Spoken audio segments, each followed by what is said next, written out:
This PowerPoint presents an overview of our method for salient object detection.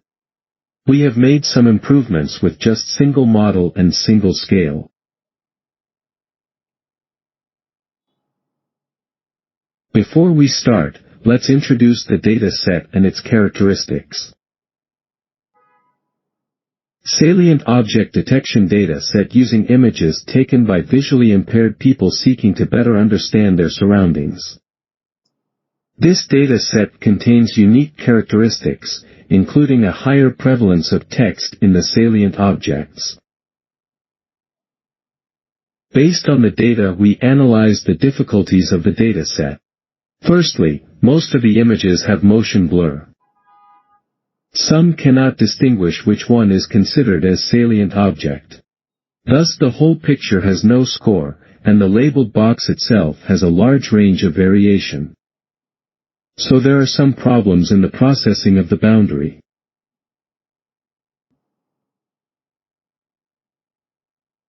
Next, we will also share details of our experiment. We take CBNet version 2 and SWIN transformer as our feature extractor. Modern object detectors with the best performance highly depend on the backbone network.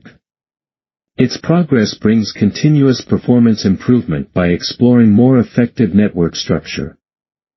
However, designing or searching a new backbone and pre-training it on ImageNet may require a lot of computing resources, which makes it costly to obtain better performance. CBNet version 2 architecture groups multiple identical backbones, which are connected through composite connections, achieve good results with no extra cost.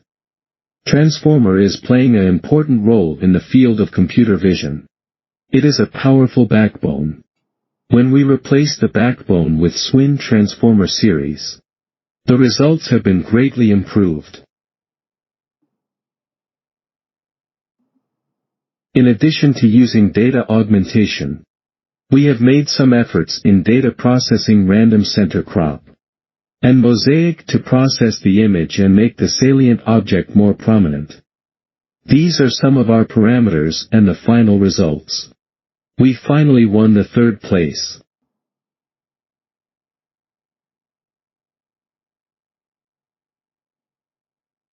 We just found out about this competition on May 1st. Due to time constraints, we were unable to do more ablation experiments. We submitted a pipeline of what we thought was a good result, in hopes that we would have enough time to improve our results next time. Thank you.